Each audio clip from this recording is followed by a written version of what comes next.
திண்டுக்கல்லில் இருக்க புளியம்பட்டி அப்படின்னு சொல்லுவாங்களா, அதுக்கு அந்த திருவிழாக்கு தான் வந்திருக்கிறோம். இப்போ மொதல் நாள் வந்து முனியப்பனுக்கு பொங்கல் வச்சு அழைச்சிருவாங்க. அது வானவேடிக்கை நல்லா சிறப்பாக நடக்கும். கரகம் பாலிக்கிறதுக்கு முன்னாடியே வந்து முனியப்பன் கோயிலுக்கு பொங்கல் வச்சுருவாங்க. அப்புறம் விடிய காத்தால் 3 மணிக்கு அப்போ வந்து கரகம் பாலிச்சுட்டு ரிட்டர்ன் வருவாங்க. ஒரு 5 மணி 6 மணிக்கெலாம் வந்து சன்னதிக்குள்ள நுழையிற மாதிரி பார்த்துக்குவாங்க. இது வந்து ஒரு 4 விதமான கரகம் அழைச்சிட்டு வருவாங்க. காளியம்மன், மாரியம்மன், முத்தாளம்மன், பகவதி அம்மன். அப்புறம் சப்பாரத்தில் வந்து தனியாக வந்து மாரியம்மன் ஒன்று வரும். மொத்தமாக 5 சாமி வர மாதிரி இருக்கும். மாரியம்மன் வந்து 2 இருக்கும். இதில் வான வேடிக்கை நல்லா சூப்பராக இருக்கும். இந்த சப்பாரத்தில் இருக்க வந்து இந்த வெளிநாட்டிலேருந்து ஒரு ஐயர் வருவாங்க. அதுதான் இந்த கோவிலோட ஃபேமஸ்ஸே. 4 விதமான சாமி வரும். இதில் வந்து ஒவ்வொரு சாமியும் வந்து அது லாஸ்ட் நாள் வந்து முத்தாளம்மன் வந்து இறக்க போகிறப்ப வந்து ஒரு காட்டில் இறக்கி அன்னைக்கும் பார்த்து கண்டிப்பாக மழை வரணும். அதான் அவங்களுக்கு அதோட விசேஷம், முத்தாளம்மனோட விசேஷம் அதுதான். இப்போ சாமி விடிய காத்தால் வந்துகிட்ருக்கு பாருங்களேன். இது காலையில் ஒரு 5 மணி இருக்கும். இப்போ நாங்கள் இப்போ தெரியுதா, பக்கத்தில் 3 சாமி தெரியும் பாருங்களேன், 3 கரகம். அதுக்கு பின்னாடியே முத்தாளம்மன் வந்து கூடாரத்தில் வருவாங்க. இது வந்து சப்பாரத்தில் இருக்கிறது மாரியம்மன், பின்னாடி கூடாரத்தில் இருக்கிறது வந்து முத்தாளம்மன் சாமி. இது கெடா கொளுக்கிறதுக்காக நிற்க வச்சுருக்காங்க. சாமி வந்து சன்னதிக்கு நுழையிறதுக்கு முன்னாடி கெடா நிற்க வச்சு வெட்டுவாங்க. அதுக்காக ஒரு விடிய காத்தாலும் நிற்கிறாங்க. கெடா குளுக்குனாங்க சாமி உள்ளுக்குள்ளே போகும் அப்படின்ட்டு. கெடா குளிக்கிருச்சு, அதான் ஒரே ஒரு வைப்பில் இருக்கிறாங்க.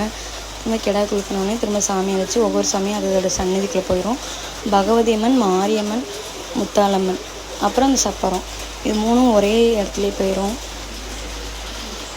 இது அடுத்த நாள் வந்து அக்னி சட்டி, பால் குடம் அது மாதிரி கொண்டு வராங்க. அது காலையில்.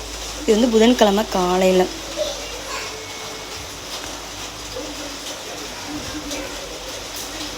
பாருங்களேன், வரிசையாக எத்தனை வந்து இதில் வந்து எனக்கு தெரிஞ்சு ஒரு 2-3 பால் குடம் தான் இருந்துச்சு.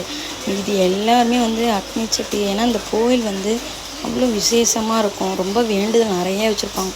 இது அங்கே ஒரு பால் குடம் பார்த்தது தான்ப்பா நான் இன்ன வரையுமே எனக்கு என் கண்ணுக்கு தெரிஞ்சு ஒரே அக்னி சட்டியாக தான் போகுது. இதுக்கப்புறம் மாவிளக்கு எல்லாம் அழைக்க வந்துடுவாங்க.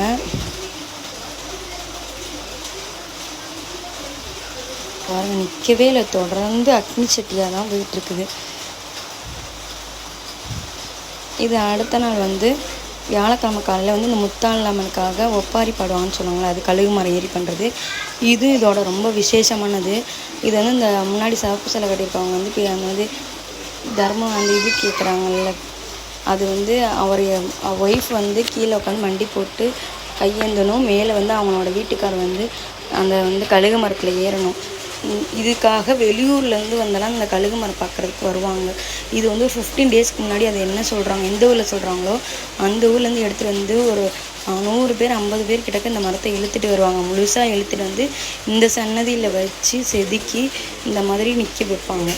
அந்த எதுக்கு 3 பேர் ஏறுறாங்க, ஒரு பேர் தான் உட்காருவாங்க. ஒரு ஆள் கீழே தவறி இறங்குனாலும் மீதி 2 பேர்த்தில் யாராவது ஒருத்தங்க கண்டிப்பாக ஏறி ஆகணும் அடுத்த உச்சிக்கு. அதனால் போகும்போதே 3 பேர் ஏறிடுவாங்க கணக்குக்கு. ஆனால் நிற்கிறது ஒருத்தவங்க தான் உட்கார முடியும்.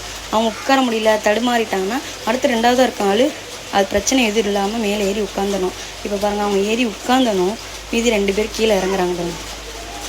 கீழே இறங்கிட்டாங்களா, அதை சுற்றி வந்து அந்த அவங்க ஒய்ஃப் வந்து கீழே மண்டிட்டு அந்த கையேந்துவாங்க. அதில் வந்து என்னென்னா, குழந்தை இல்லாதவங்க, கல்யாணம் ஆகாதவங்க மண்டிட்டு அவங்கள்ட்ட கேட்பாங்க, இனி வச்சுக்கோங்க. இது வந்து அன்னைக்கு நைட்டு வந்து கரகம் எல்லாம் வந்து கேணிக்கு போகிறது. இதுக்கு முன்னாடி வந்து முத்தாளம்மன் சாமி வந்து ஒரு காட்டில் விட்டுருவாங்க. விட்டு அது வந்து அன்னைக்கு நைட்டு கண்டிப்பாக மழை பெய்யும். மழை பெய்யறதுனால அந்த சாமி அப்படியே கரைஞ்சிடும், தானாக கரையும் முத்தாளம்மன் சாமி. இதுக்கப்புறம் மீதி 3 சாமியும் அந்த கேணியில் கொண்டு போய் விட்டுருவாங்க.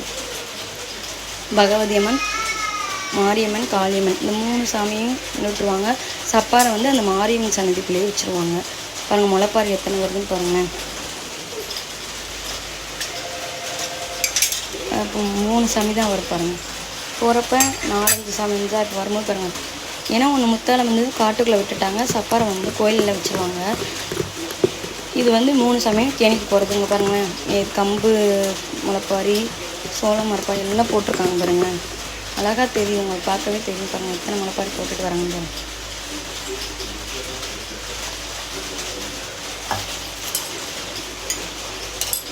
எனக்கு மஞ்சள் நீர் விழாதான் ரொம்ப பிடிக்கும். ஆனால் அது வந்து எங்கள் மாமியார் ஊரா, சரி இப்போ கொஞ்சம் எனக்கு பற்றி தெரியாது. அது இல்லாமல் இது ஒரு 5 ஊர் சேர்ந்த சாமி. இது வேறு அங்கே எல்லாருமே இருப்பாங்க. 5 ஊருக்கான சாமி இது. அதனால் இதில் வந்து இப்போ தெரியாதவங்க நிறைய பேர் இருப்பாங்க.